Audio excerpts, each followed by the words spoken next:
ഹരി ഓം. ഞാൻ സ്വാമി അഭയാനന്ദ, ചിന്മയ മിഷൻ, വയനാട്. കഴിഞ്ഞ 4 ദിവസമായി നമ്മൾ ഓണവുമായി ബന്ധപ്പെട്ട വിവിധ കാര്യങ്ങൾ ചർച്ച ചെയ്തിരുന്നു. ഇതിൽ ഏറ്റവും പ്രധാനം ഭഗവാൻ വാമനമൂർത്തിയായി അവതരിച്ച സുദിനമാണ് ചിങ്ങത്തിലെ തിരുവോണം. അതിനാണ് നമ്മൾ ഓണം ആഘോഷിക്കുന്നത് തന്നെ. ഭഗവാന്റെ അവതാര സുദിനമാണ്. ഇന്നലെ നമ്മൾ വാമനമൂർത്തിയുടെ ചരിതം കാണേണ്ടായി. അദ്ദേഹം അവതരിച്ച ദിവസം ഒരു ദ്വാദശി ദിവസമായിരുന്നു. അതുകൊണ്ട് അതിനെ വിജയദ്വാദശി എന്നും പറയാറുണ്ട്. ഇപ്പോൾ നമ്മൾ ഓണത്തിൻ്റെ ദിവസം തിരുവോണവും ദ്വാദശിയും ചേർന്ന് വരുന്നതായിട്ട് കലണ്ടറുകളിൽ നോക്കിയാൽ കാണാം. ഭഗവാൻ ബലിയുടെ യാഗശാലയിൽ ചെന്ന് 3 അടി മണ്ണ് ചോദിച്ചു. വലിയ അഹങ്കാരത്തോടു കൂടി ബലി എന്തു വേണമെങ്കിലും തരാമെന്ന് പറഞ്ഞെങ്കിലും ഭഗവാൻ 3 അടി മണ്ണ് മാത്രമാണ് ചോദിച്ചത്. ബലി യാഗം ചെയ്യുന്ന സമയത്ത് ആണ് ഭഗവാൻ അവിടെ എത്തിയത്. ബലി ദാനം കൊടുക്കാൻ തയ്യാറായി. ഭഗവാൻ വളർന്ന് ത്രിവിക്രമനായി. ഭഗവാൻ ജനിച്ചപ്പോൾ ഭഗവാൻ ഉപേന്ദ്രനായിരുന്നു, പിന്നെ വാമനായി, പിന്നെ ത്രിവിക്രമനായി. ത്രിലോകങ്ങളും കീഴടക്കി തൻ്റെ വിക്രമത്തോടു കൂടിയിട്ട്. അങ്ങനെയുള്ള ഭഗവാൻ 2 അടി കൊണ്ട് എല്ലാം അളന്നെടുത്തു. ബലിയുടേതാണെന്ന് ബലി അഹങ്കരിച്ചിരുന്ന എല്ലാം അളന്നെടുത്തു. 3-ാമത്തെ അടി തൻ്റെ ശിരസിൽ വെക്കാനായി ബലി പറയുന്നുണ്ട്. ഇന്നലെ നമ്മൾ കണ്ടു, മറ്റ് ഭാഗവതം തുടങ്ങിയ ഗ്രന്ഥങ്ങളിലൊന്നും അതില്ല.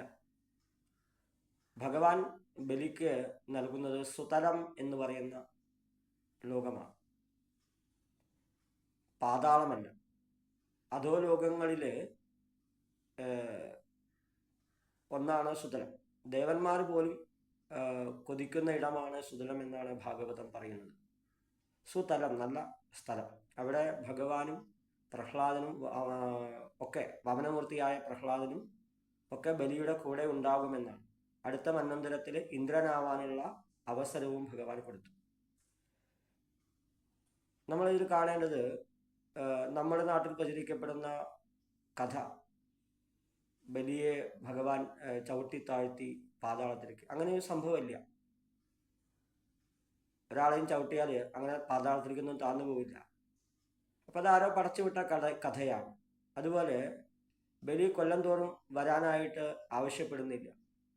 ബലി അടുത്ത മന്വന്തരത്തിൽ ഇന്ദ്രനാവും. ഒരുപക്ഷെ നമ്മുടെയൊക്കെ ജീവിത കാലയളവിൽ അത് കാണാൻ സാധിക്കില്ല എന്നുള്ളത് കൊണ്ട് ചിലപ്പോൾ എല്ലാ കൊല്ലം വരുന്നു എന്നുള്ള സങ്കല്പം വച്ചതായിരിക്കാം. എന്തായാലും ബലി ആവശ്യപ്പെടുന്നില്ല, ഭഗവാൻ കൊടുക്കുന്നുമില്ല ആ വരം. പിന്നെ ബലി കേരളം ഭരിച്ച ചക്രവർത്തിയല്ല, ലോകം ഭരിച്ച ചക്രവർത്തിയാണ്. ബലിയുടെ യാഗം നടന്നത് ഇന്നത്തെ ഗുജറാത്തിലാണ്, ഭൃഗുക്കച്ചൻ.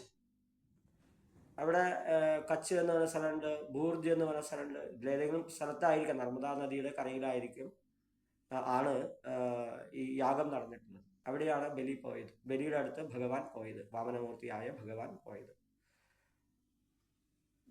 കേരളം ഭരിച്ച ചക്രവർത്തിയാണ് എന്നൊക്കെ പറഞ്ഞ് കഥ ഇറക്കുമ്പോൾ ഈ വക കാര്യങ്ങളൊക്കെ അറിഞ്ഞിരുന്നാൽ നന്നായിരിക്കും. നമ്മൾ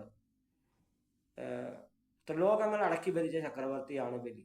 ബലി ഭഗവാന്റെ ഭക്തനായിരുന്നു. ഭഗവാന്റെ ഭക്തന് എന്തെങ്കിലും ന്യൂനതകളുണ്ടെങ്കിൽ ഭഗവാൻ തീർക്കും. ഇപ്പോൾ നിലവിലൊരു ഇന്ദ്രനുണ്ട് എന്നുള്ളത് കൊണ്ടാണ് ബലിക്ക് ഇന്ദ്രനാവാൻ കഴിയാതിരുന്നത്. ആ ഇന്ദ്രന്റെ സിംഹാസനത്തിൽ കയറിയിരിക്കുകയായിരുന്നു. ആ ന്യൂനതയാണ് ഭഗവാൻ ഇല്ലാതെ ഉണ്ടാക്കിയത്, ബലിയുടെ ദർപ്പം ശമിപ്പിച്ചത്. ഇപ്പോൾ ഓണം ആഘോഷിക്കുന്നത് ഭഗവാന്റെ അവതാര സുദിനവും ഭഗവാന്റെ ആ ത്രിലോകങ്ങളെയും തിരിച്ച് ദേവന്മാർക്ക് നൽകിയ ചരിതത്തെയും പറയാൻ വേണ്ടിയിട്ടാണ്. ഇനിയും ഓണവുമായി ബന്ധപ്പെട്ട കാര്യങ്ങളെക്കുറിച്ച് അടുത്ത ദിവസം കാണാം. ഹരി ഓം.